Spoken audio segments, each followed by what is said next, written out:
Welcome everyone to Los Libertinos podcast. I am your host, Carlos Abelard, and this is Chingazos and Fire episode number 63. Our guest today is Arvin Vohra. He is the author of many books, most recently Invitation to the Ivies, and before that, Pull Out, Men, Modern Life, and Mutiny.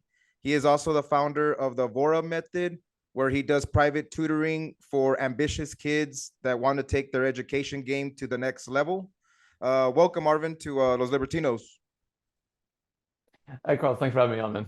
Um, yeah, man. So right off the bat, I always like to say that half of my audience is primos, cousins, tios, and tias, and then the other half is All right. and the other half is probably some libertarian folks, political folks, and people that just like to get in the mix with the Latino here and there. But for anybody that doesn't know who you are, can you please kind of give a background, born and raised, and however you want to freestyle your background a little bit. Feel free. Yeah, sure. So, I was born and raised in the DC area. I was born in Silver Spring, Maryland, and most of my life has really been this exploration of the relation between education and authority.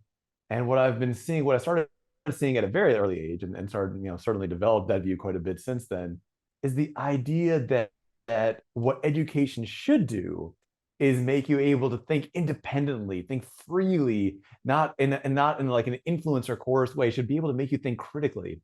But what it actually usually does, what it's actually designed to do in most state-run education, even many private schools, is to do the opposite. In other words, to make you less able to do critical thinking, less self-reliant.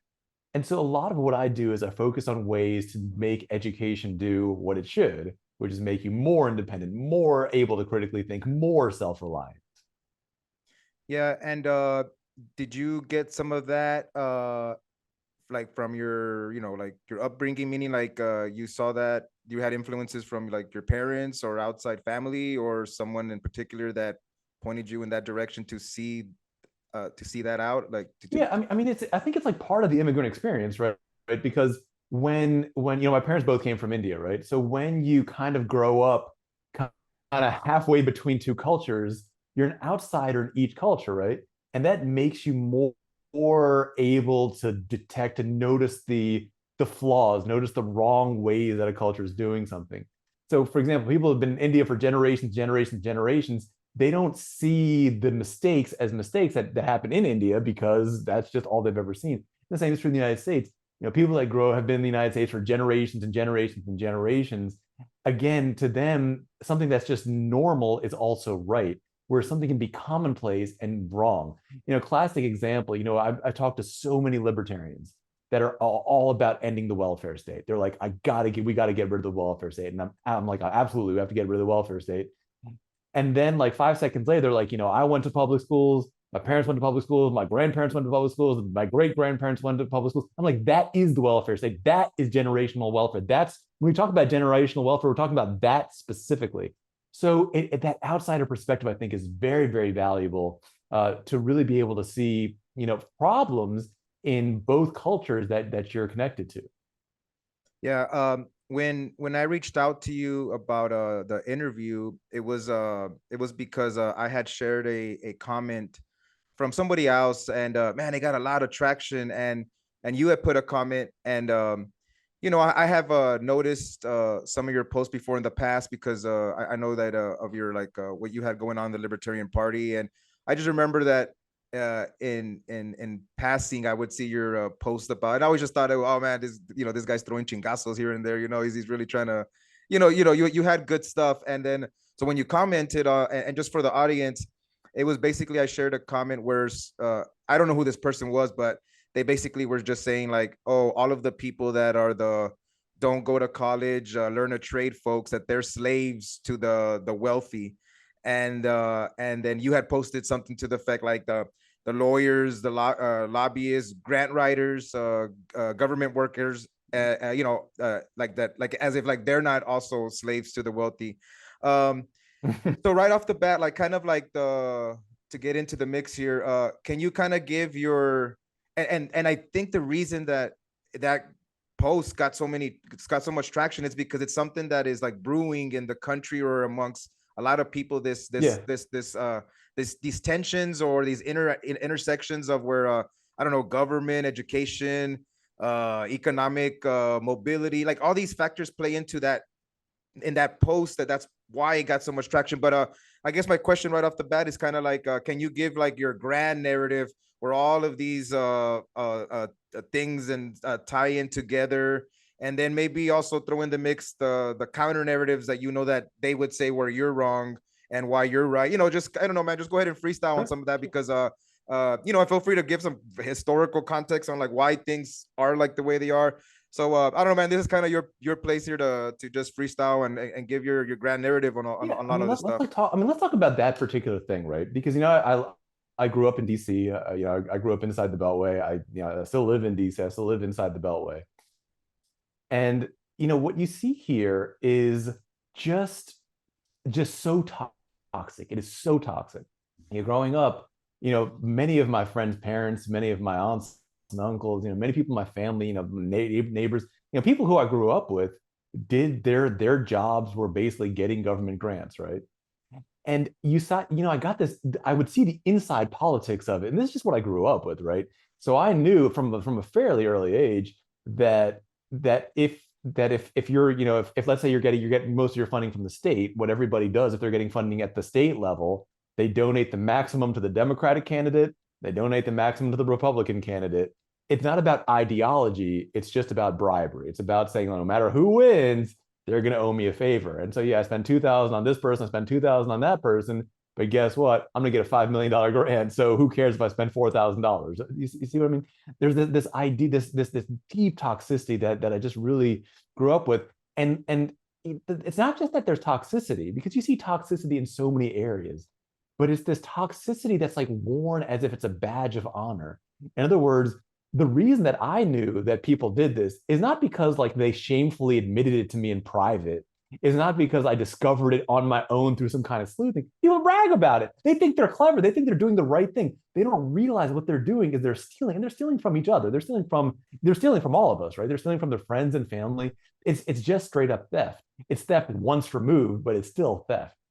And so, I grew up with this mindset that said, where I was seeing this theft everywhere happening, it's just stealing. I mean, there's no other word for it, right? People stealing and being proud that they were stealing.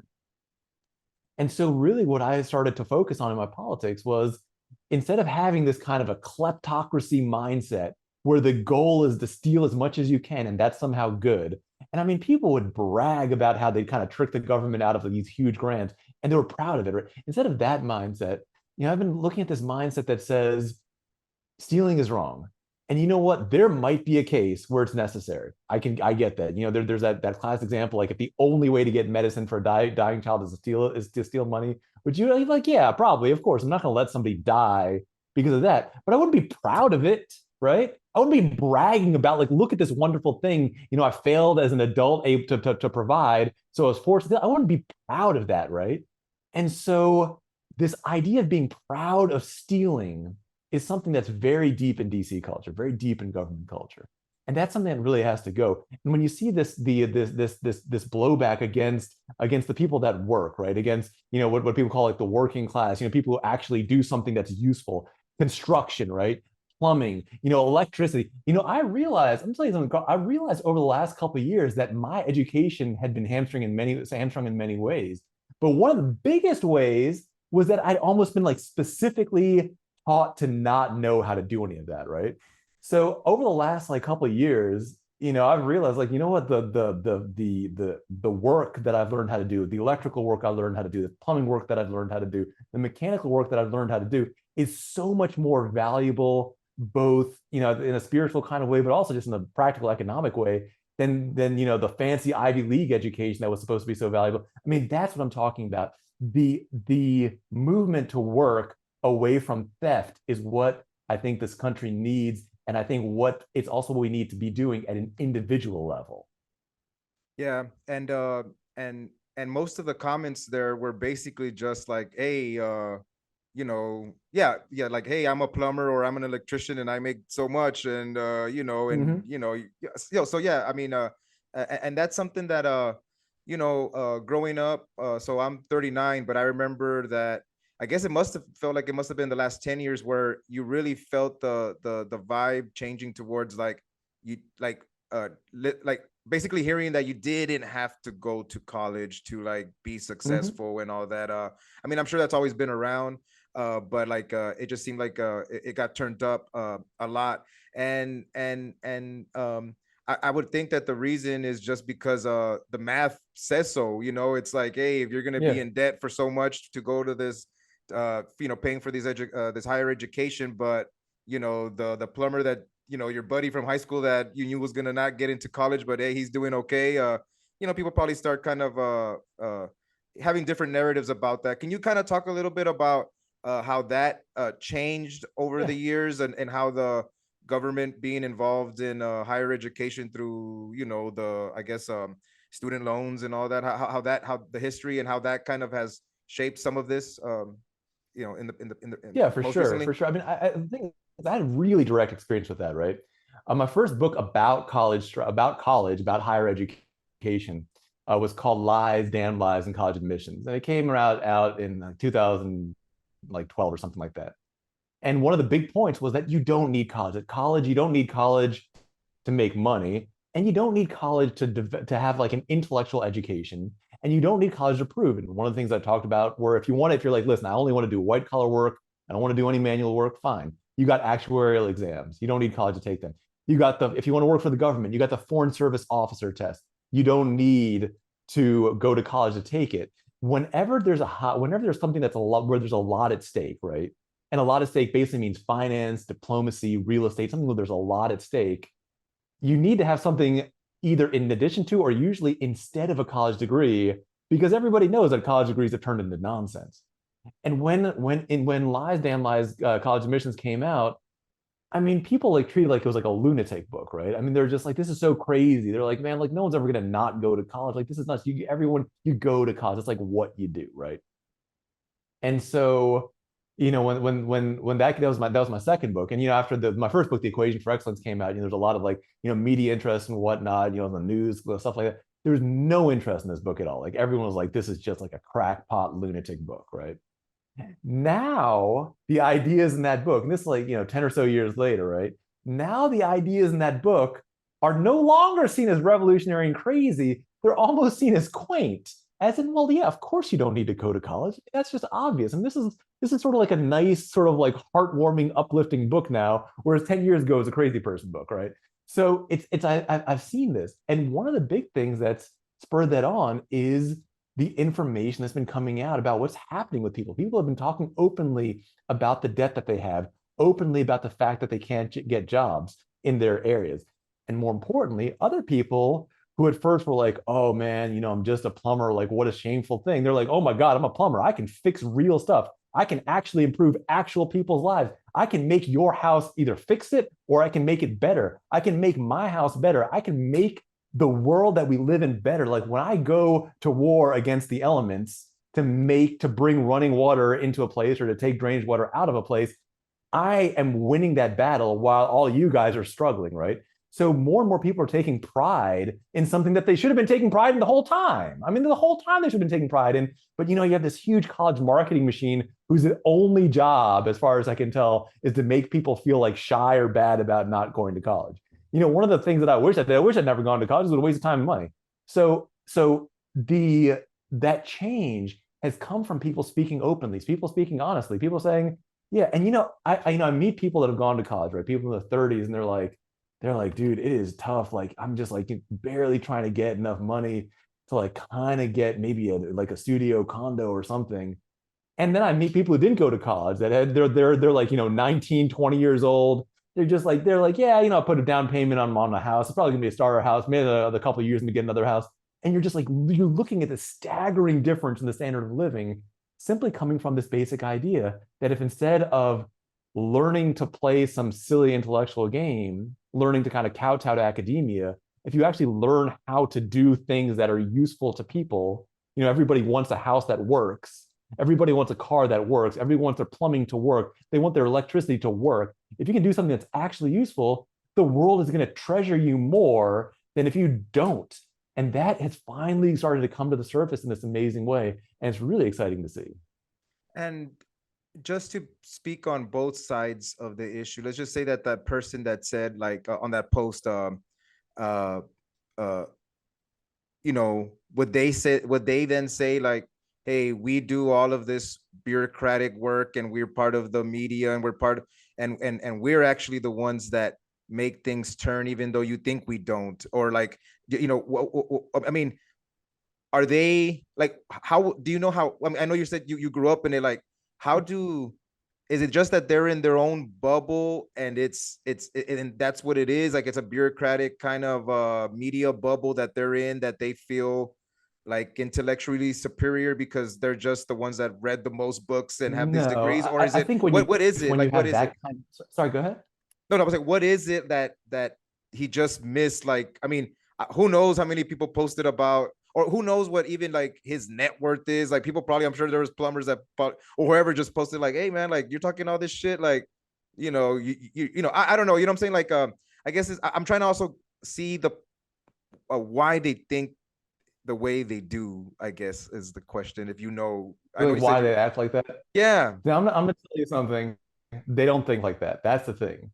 They don't actually think like that. And I mean, I'm gonna tell you the truth. I grew up like in my 20s. I was that guy. I oh, was the okay, guy being like, all you like dumbass plumbers and electricians, like you don't like have what I have, right? And so what that kind of aggressive pridefulness really shows, what that kind of anger really shows, it just shows fear, right? Now, as I mentioned, I spent the last couple of years really I mean, like learning about electrical work, learning about plumbing, and it transforms it transforms every single day, right? Before it, I would kind of like honestly be going through every day with some baseline level of dread that something in the house was going to break, and then I wouldn't know what to do, and then I'd have to like, find somebody. And, it's like this like level of dread, right? Where today, now that I've like developed these skills, put a lot of time and effort into actually developing, these skills that in my 20s I would have said were beneath me, right? That I've put time into it, it's not that way. It's like my like level. I didn't realize I was feeling that level of dread all the time because it was all the time, right? You don't notice something if it's like always there, right? So, like nowadays, something breaks. A little bit ago, I actually dropped a spoon in the garbage disposal. The garbage disposal totally broke. And I was like, oh, cool, the garbage disposal broke. I'll, get either I'll fix it or replace it. It's like a different way of existing in the world, right? So if you're somebody like there's nobody, no matter how much of an ivory tower you live in. I mean, that ivory tower needs like electrical wiring, right? That ivory tower needs switches that work. It needs toilets that work. It needs faucets that work. It needs water. It still needs those. And so if you can't do anything about those things, then you feel sort of threatened and almost like emasculated by just the presence of those things all the time. And from time to time, you're going to lash out. The people who are saying that all this stuff is for idiots, they're not telling you what they really think. What they're really saying is, I'm afraid of this. I hate the fact I'm afraid of this. This makes me feel like weak. It makes me feel powerless. It makes me feel emasculated, and it makes me feel annoyed that I can't do it. So what I'm going to do now, because I feel bad, is I want to make somebody else feel bad. So I'm going to mm, find the people who actually know how to handle this thing that's making me feel bad. I'm trying to make them feel bad. How about that? And that's where damn, that stuff comes from. just being you hating, right? Just haterade, man. Just haterade everywhere with that. Damn, that's yeah. Haters hate. And Damn. that's the thing. If you're I jealous of something that something has, you're gonna get mad. That's human nature. Yeah, yeah, man. I didn't think of it like that, man. And man, I don't know, man. That's kind of sad, right? I mean, it sucks. That sucks that It is. why not just embrace that there's embrace that there are people that will say don't go to college, find a trade, and those folks they're okay, and don't hate on that, right? I mean, damn. Yeah, you really got to put a lot of effort to like hate, Exactly. I mean, those aren't, the people who did go to college, who got all this debt, they have now become burdens on society, right? I mean, they're the ones that society needs and now pay for, or just let them sit in debt. I mean, they're the ones who are asking for so much money. And I want to put in perspective how much money they're asking for. So, a few UN, UNICEF, a few other organizations have come up with various estimates on how much it would actually cost. Like, what would the real price to end world hunger? Like, what's the actual cost of it? And there's various estimates, but they're, the hundreds of billions, of course. The amount that of college debt that people have asked to have forgiven that amount is greater than that. So right now, whether we look at it from a position of private charity, which I would encourage, or whether we're looking from a position of sort of forced government welfare, which I don't agree with, whichever way we're looking at it, we're now forced to choose between ending world hunger and paying for the worthless degrees of people who took on debt. And it's the people who took on debt that are saying everybody else is the idiot. See what I mean? Like that's the backwardsness we're talking about. Yeah. I you wrote a book called it a pulling out, and I like the title. I always you know what, man, that's a cool title because I would always say that I would tell people, and it was always funny, just having drinks and just bullshitting, and I would just say like that my pullout game was really good, and like I just remember that I remember hearing like, hey, if you don't have kids when you're young and all that, you're gonna be okay, like don't have kids young, because then you're gonna get like it's gonna be a financial burden. You're not gonna be wealthy, and I always thought like, well, I want to try to be wealthy in my own, like that was just as a in high Mhm. school and after that, and I always just said like if people, if boys or kids knew more about pulling out, they wouldn't get into some shit that they might regret, but so I think the title is fascinating, but it also kind of the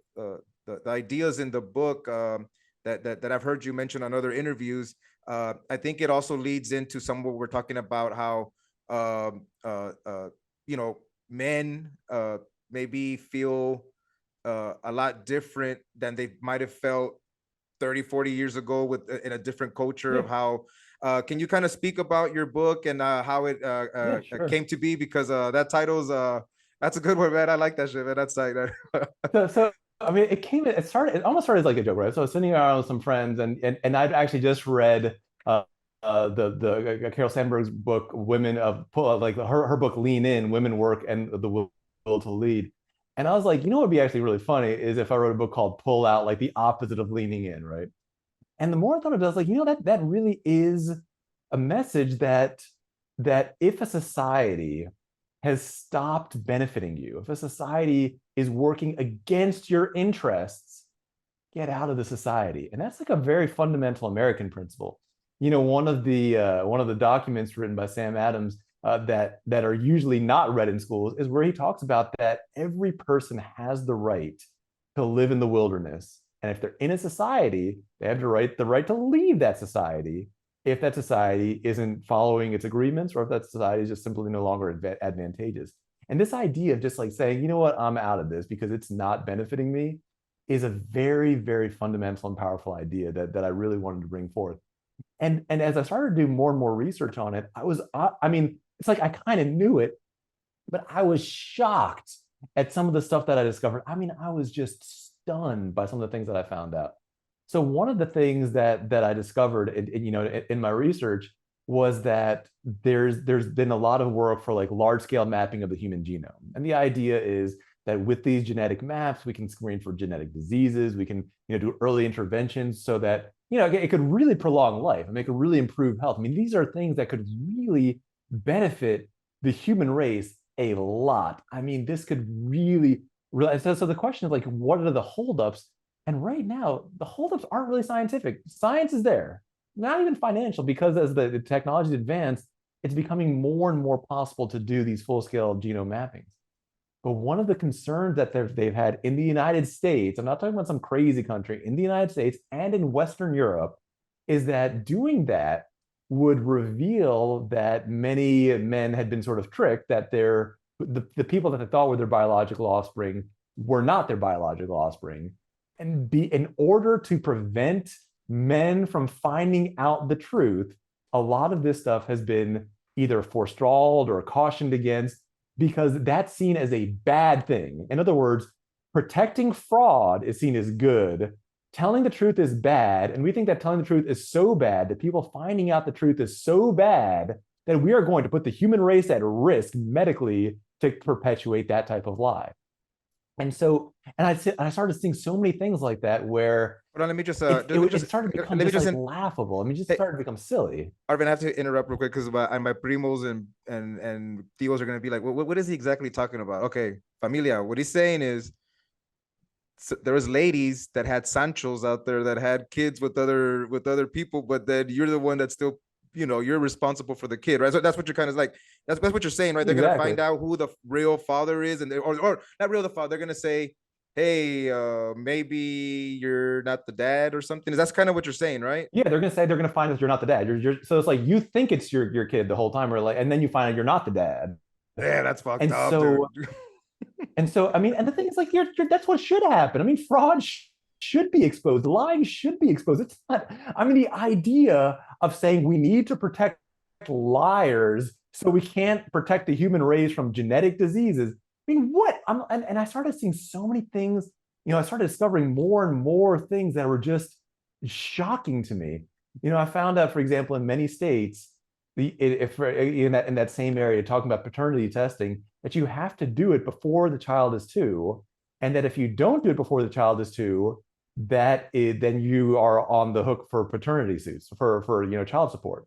Now you might say, well, that sounds fair. You have a kid, you have 2 years to like to taste to do a paternity test. I mean, get your act together. Here's the thing: a lot of times, what will happen is a woman will simply put somebody's name on the form.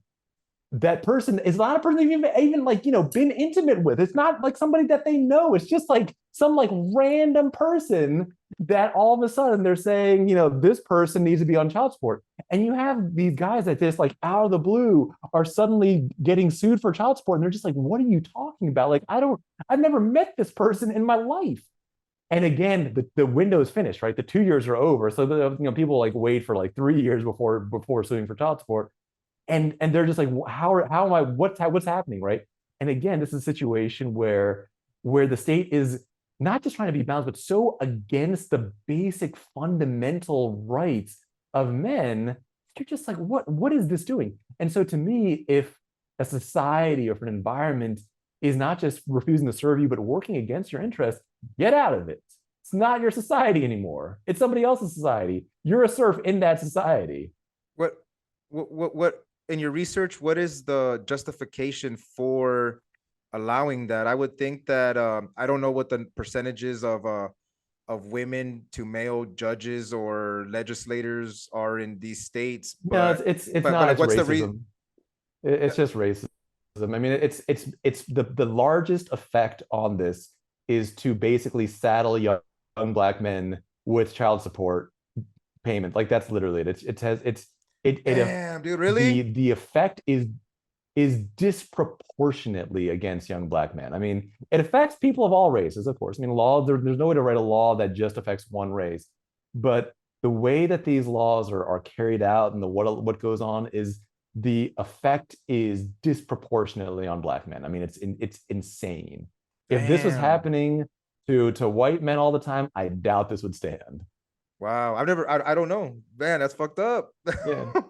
Now, it doesn't always have to be racism though. So for example, in across the Atlantic in Western Europe, you're seeing laws being passed, for example, in France, that say paternity testing is now illegal, as is like any kind of genetic testing that could reveal paternity, unless it has been ordered by a judge. Now you might say, well, how often do judges order it? About 1,500 times a year out of the God knows how many requests. I mean, such this tiny little fraction. And France's reason, again, by the way, is not that, oh, well, we have some legitimate reason. They're just like, well, that would be disruptive to society if men found out that they were raising somebody else's kid, right? They're basically saying like it's okay for you to be lied to, defrauded, taken advantage of, because if you found out you were being lied to, you might be upset. Well, yeah, you should be. Why wouldn't you be? Yeah, and you know how kind of like so I'm assuming that since it's a thing that is that's something that's going on. um Man, I don't know how to ask this question. Like uh so I've heard of this before from you, and I've heard other interviews before from other people that have talked about this subject, the paternity, and also like the child support stuff and the different things that where the guys get they're at a disadvantage in the Mhm. system. Um, does any of that you think lead to some of this? Man, this is also new for me too, where you just hear more about like these what do they call, like incel people or folks that are just like they don't even want to get into the game of like life or whatever because they're like, fuck all that. Yeah. I'd rather just deal with the digital shit or something like that Mhm. I'm already down already if I get into the real life. I don't know. Is any of that play into some of that, or is that just something else where that's more economic mobility stuff or economics? I mean, I don't know. I'm just asking. I'm trying to. I don't have a proper How question, it but I don't know fits if you can kind together. of. No, Yeah, there's a huge link. Yeah, there's absolutely a huge link because there's there's a lot of men who have gotten the idea that women can't be trusted, and I think that's backwards. I think that plenty of women can be trusted just fine, but it's not the women that can't be trusted here. It's the state that can't be trusted. The women aren't passing these laws. Like the girl you hooked up with didn't pass all of these laws in all of these different states. You know what I mean? Like that, like she's not the one who's doing this. So the people who can't be trusted are the ones who are writing these laws, and again, I mean, they're the racial component of these are huge. I mean, you've probably heard of the sort of the sentencing disparities between powdered cocaine in the 1990s, which was primarily being used by Caucasians, and crack cocaine, which was being used primarily by Black people at the time. That that kind of racial disparity happens. If that's not just a drug thing, right? That happens in so many different areas. Anywhere it can happen, it does happen. And so, I would say to people that are saying like, women are the enemy, or women can't be trusted, or women are the devil, it's not, women don't have the power to do this. It's not just one woman. This is happening at the state level. The state can't be trusted. The state has stopped helping you. The state is your enemy. The state is the one passing these laws. The state is the one that, if somebody says like this person who's literally never seen me before is the father of my child because I wrote it on a form, he has to like pay child support for life now.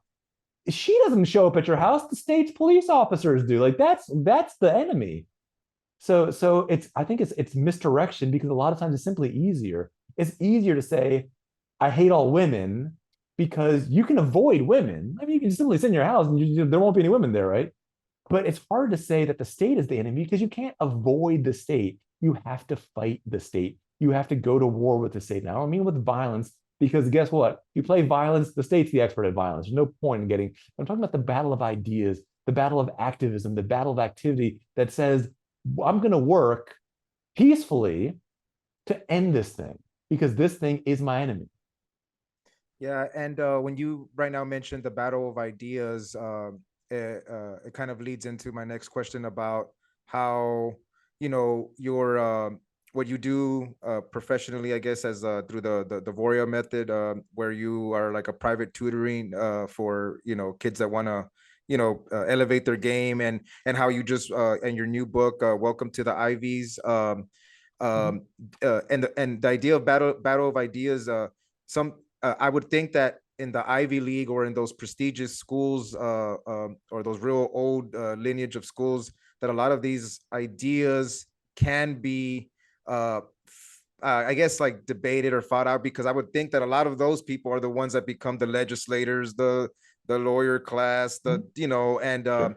so I know we've been talking a little bit of shit about like the college stuff, but you did write a book that is trying to tell people how to get into those schools. So I don't know, man. Just kind of talk about how you see that talk about your book, and how it plays into that.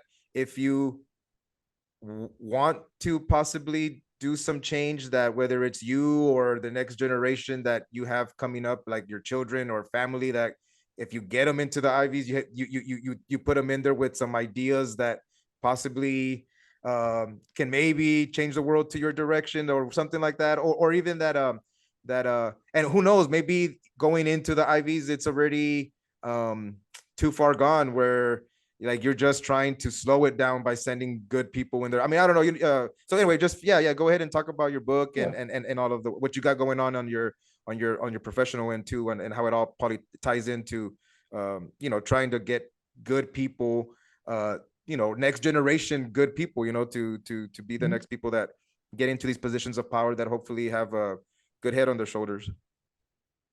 So let's. I mean, I think we really need to start with this idea. A lot of people. So one of the many subjects we teach over here is history and philosophy, and we have various courses on it.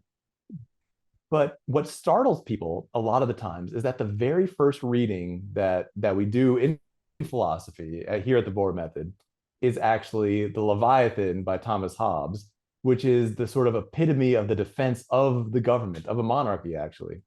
And he's basically like the most pro-government guy you can possibly find anywhere in the world. And people are shocked. They're like, why would you have? They're like, you should put like Murray Rothbard or Ayn Rand or hell Thomas Jefferson for that matter, John Locke. I mean, you could put Samuel Adams. You have Patrick Henry. Why him? And I'm going to tell you exactly why. Because I have absolute faith in the truth. I don't believe that I need to color any students' political opinions at all. I just need to present them all, and the ones that are the right, each person is going to be able to figure out on their own. And so I don't say like, Thomas Hobbes, and here's something real dumb, like, here's a great thinker. Let's analyze it. Let's understand it. Let's make sure we understand every single word, every sentence, every nuance, every analogy, every point, really understand it. And then the next thing we read might be from a different side. And the reason I pick him specifically is because you know what? I am the teacher. I am there. And I know that maybe in some subtle subconscious way, no matter how much I try to be neutral, maybe I'm slanting the scales in some subtle way that I'm simply not aware of, right? So I make sure to completely unslant them the other way. And so that's that first beginning of education, which is to have a truly libertarian education, like one that's really believes in the idea of liberty. It needs to remove all propaganda, all indoctrination. Just because I agree with the view doesn't mean that it's my right to indoctrinate somebody into it. I can present it, but it's not right for me to say this is right and this is wrong. That's each person's individual choice. And if you remove that choice, you no longer have a moral education, you have an amoral education. When you have people that are educated amorally, they're going to be bribing congressmen for earmarks because that's the amoral thing to do, right? Now, with Invitation to the Ivies, that's something that I really wanted to remove some of the fearfulness and confusion and kind of obsequiousness that has really seeped into education. And that's this idea that, that I don't know what it is that the Ivies are looking for, so I'm going to do my best to do what I think that they want. And then, I really hope and pray that. So I took all that out. I said, listen, there are ways that you can influence and manipulate people. All right. I'm going to show you exactly what you need to do to get into Harvard, to get into Yale, to get into Princeton. Whether you go there or not, that's up to you, but I'm going to show you exactly how to do it. And what that does is it changes the power dynamic at this fundamental level. Because if you know what you're supposed to do, then you just do it or you don't do it. You're not like, it's not that there's no shroud of mystery. Whereas the way things are right now, colleges end up with this higher power level because they're the only ones that kind of know the secrets. Everybody else is confused. And so they're just like, yeah, we'll do what we want. So this is very much a book that's about taking the power back. It's about saying, listen, this idea that they're doing right now, which is like, we have a secret admissions code, we're not going to tell you what it is, that's nonsense. What I'm going to show you how to do is what the real code is and give you that power, because the idea of freedom and the idea of power go together. If you feel disempowered, you're not going to be seeking freedom. You're going to be seeking some other stronger authority to figure to take care of you. And I want people to feel powerful. And to me, education should make you feel powerful. Now, I still say to people, college is almost never the right answer. But if you don't agree with that, if you have made a choice that you want to go to an Ivy League college, this is how to do it. And again, it's the idea of removing indoctrination. It's like, here's my knowledge on this subject. It is considerable. I still don't think it's right, but here's how to do it. Yeah, that's awesome. And in your and in your tutoring, I know you had talked about the some of the books you start off with. What other different methods makes your style unique, or your method unique? Can you talk a little bit about that? Sure. So I mean, there's a superficial thing that most people notice, right? And this is what's kind of like the big selling points. Everything we do is very individualized. Obviously, our one-on-one tutoring is individualized, but even our group classes are extremely individualized. Each student in our class is actually working on something different. And in our class, the teacher follows up with every student at the end of every question to figure out what to do next. And what that lets us do is find underlying gaps and fix them, really fine tune each student's educational experience. And that's the part that we talk about in our website, and that's really, I think, what is kind of like the draw for most people. But what's really strong about our program, what's really exceptional about our program, is that we really teach self-reliance and persistence. So you'll see, for example, in most places, in most educational environments, the amount of time that a student spends on a problem is maybe a couple of seconds, at most a minute. We teach students that real problems, whether it's a math problem, a grammar problem, reading, philosophy, real problems, you wrestle with them, you think about them, you figure them out on your own.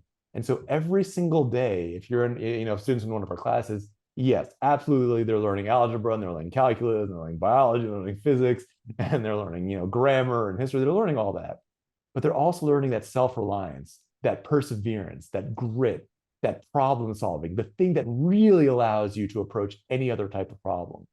And so that's the heart and soul of our program, which is showing people that yeah, sure, we'll provide you information, but ultimately really figuring out problems, that's something where you're going to show that grit and drive and force that you yourself were born with, and see how much you can really do with it.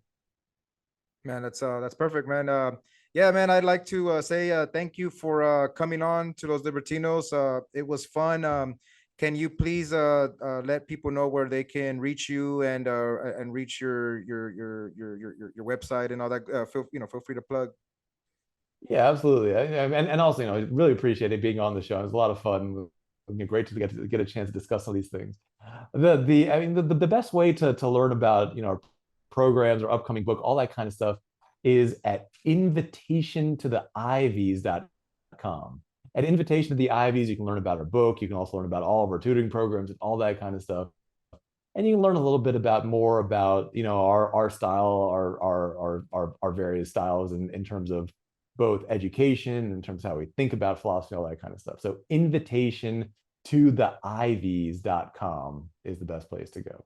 Perfect, man. Thank you for coming on, and we'll try to do it again once you get your next book out. Well, what do you got coming up? You got something coming up, or right now you're with Well, this yeah, one? You got the some other big stuff? thing's coming up. March 20th is our official launch date for Invitation to the Ivies. It's gotten a decent amount of buzz already. I mean, it's such an exciting topic for a lot of folks. So we've gotten some decent coverage and whatnot. And I think that once it does come out, it'll probably be even hopefully a little bit more. So that's our big thing, March 20th. Perfect. All right, man. Cool, man. Thank you. Peace, man. Thanks. All right, thanks a lot, man.